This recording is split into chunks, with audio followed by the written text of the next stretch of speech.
नमस्कार दोस्तों, RCA news channel पर हार्दिक स्वागत है। लगातार इस चैनल के माध्यम से सबसे ऑथेंटिक जानकारी आपको देने का प्रयास किया जाता है। 100% ऑथेंटिक जानकारी के लिए इस चैनल को सब्सक्राइब करें, बेल आइकन दबाएं, ऑल पर सेट करें, वीडियो को लाइक शेयर करना मत भूलें। पूरी खबर को विस्तार से बताएंगे, उससे पहले आप सभी के लिए एक महत्वपूर्ण सूचना। पीईटी परीक्षा की तैयारी करने वाले प्रतियोगी छात्रों के लिए बहुत ही अच्छी खबर है। यूपी पीईटी परीक्षा में अगर आप अच्छे मार्क लाना चाहते हैं, आप चाहते हैं कि सबसे अच्छा परसेंटाइल आपका आए और आने वाली सभी भर्तियों में आप अप्लाई कर पाएं, तो चक्षु प्रकाशन के द्वारा आपके लिए जबरदस्त एचडी गाइड और प्रैक्टिस सेट तैयार किया गया है। इस एचडी गाइड और प्रैक्टिस सेट के माध्यम से आप अपनी तैयारी को बहुत ही बेहतर कर पाएंगे। आपको बता दें, एचडी गाइड में आपको 2200 प्लस महत्वपूर्ण बहुविकल्पीय प्रश्न देखने को मिलेगा, जो कि व्याख्यात्मक हल सहित होगा और जो भी प्रश्न होगा वह परीक्षा पाठ्यक्रम पर आधारित होगा।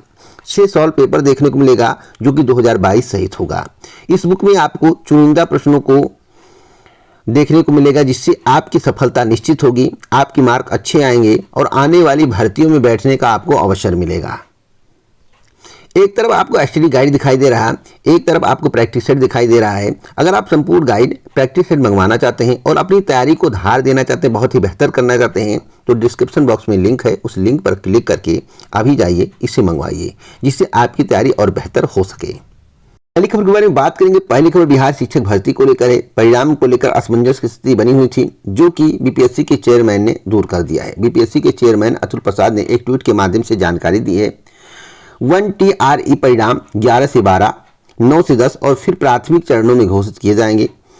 सभी 9 से 12 उम्मीदवारों को दस्तावेज सत्यापन के लिए तैयार रहना चाहिए, जो बहुत जल्द शुरू होने वाला है। उनका कहने का मतलब है, परिणाम जैसे ही आएगा कुछ ही दिन बाद आपको नोटिस देखने को मिलेगा डॉक्यूमेंट वेरिफिकेशन के लिए। अतुल प्रसाद का कहना है कि एक प्रश्नों की कठोरता इस बात पर निर्भर करती है कि फिल्टरिंग की कितनी आवश्यकता है। उम्मीदवार रिक्त अनुपात जितना बड़ा होगा, फिल्टर उतना ही महीन होना चाहिए। TRE में यही हुआ है। 9 से 12 पेपरों में आयोग न होने पर भी अभ्यर्थियों का चयन हो जाएगा, लेकिन प्राइमरी में ऐसा नहीं है। मैं आपको बताना चाहता हूं, इनका कहने का तात्पर्य है कि प्राइमरी में ऐसा नहीं हो पाएगा, लेकिन 75% सीटें भरना तय है, इसलिए कट ऑफ को भी कम किया जाए। कट ऑफ कम करने के संबंध में नोटिस परिणाम के बाद हो सकता है जारी हो, परिणाम के बाद नहीं, परिणाम के पहले भी जारी हो सकता है। हाँ, परिणाम के पहले भी जारी हो सकता है, तो तैयार रहिएगा। अब तक की सबसे बड़ी खबर, ब्रेकिंग न्यूज बता रहा हूं। देखिए दोस्तों, यहाँ पर आज के समाचार पत्र में बताया गया कि शिक्षक नियुक्ति महापरीक्षा समाप्त हो चुकी है। 20 से 25 सितंबर के बीच आएगा रिजल्ट, लेकिन मैं आपको बता दूं 23 तारीख को और 24 तारीख को परिणाम जारी किया जा सकता है। 23 तारीख और 24 तारीख तक परिणाम जारी किया जा सकता है। एक और महत्वपूर्ण जानकारी मैं आपको देना चाहता हूं कि कैंडिडेट पदों के सापेक्ष काफी कम है। प्राथमिक में एक सीट पर 6.55 और माध्यमिक में 1.8, उच्च माध्यमिक में 0.64 दावेदार बचे हैं। मैं आपको बताना चाहता हूं, अगर आप ईमानदारी से परीक्षा दिए होंगे, कुछ भी मेहनत किए होंगे, तो गारंटेड आपका हो जाएगा, क्योंकि जितना आप करके आए होंगे उससे ज्यादा बहुत कम लोग ही कर पाए होंगे, इसलिए आपका चयन सुनिश्चित है पेपर की डिफिकल्टी को देखते हुए।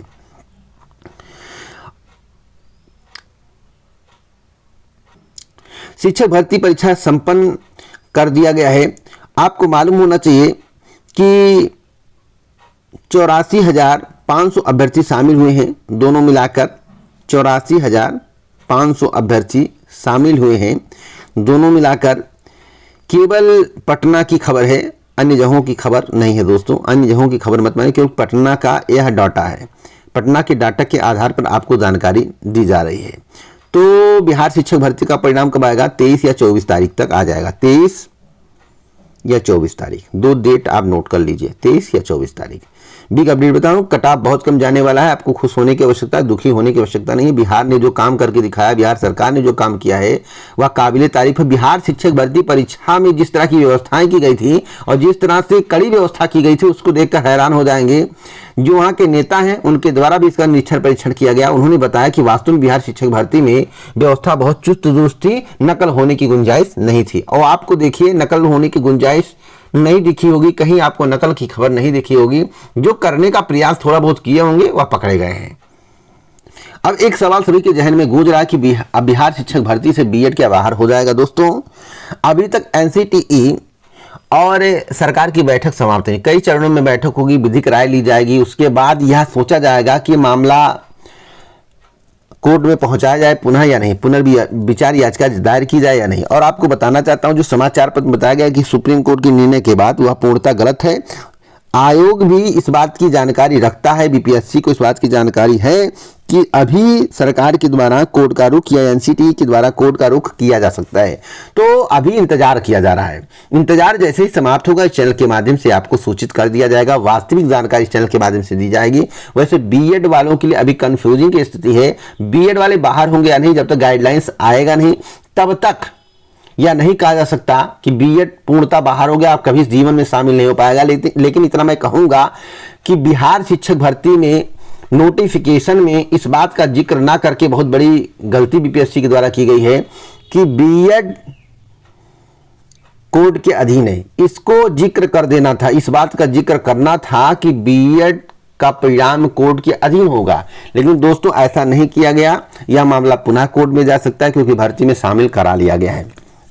दूसरी बात मैं आपको बता दूं, केंद्र सरकार की बात है तो उसके संबंध में नोटिस आपको सितंबर अक्टूबर तक जारी कर दिया जाएगा। वो बता देगा स्पष्ट रूप से क्या करना है, बाहर करना है पूर्णतः या नहीं। लेकिन वैसे सुप्रीम कोर्ट के आदेश को देखें तो बीएड पूर्णतः बाहर हो गया, शामिल होने की कोई गुंजाइश नहीं है सुप्रीम कोर्ट के आधार पर। अभी केंद्र सरकार की गाइडलाइन यानी कि शासन की गाइडलाइंस का इंतजार है, देखता हूं क्या होता है।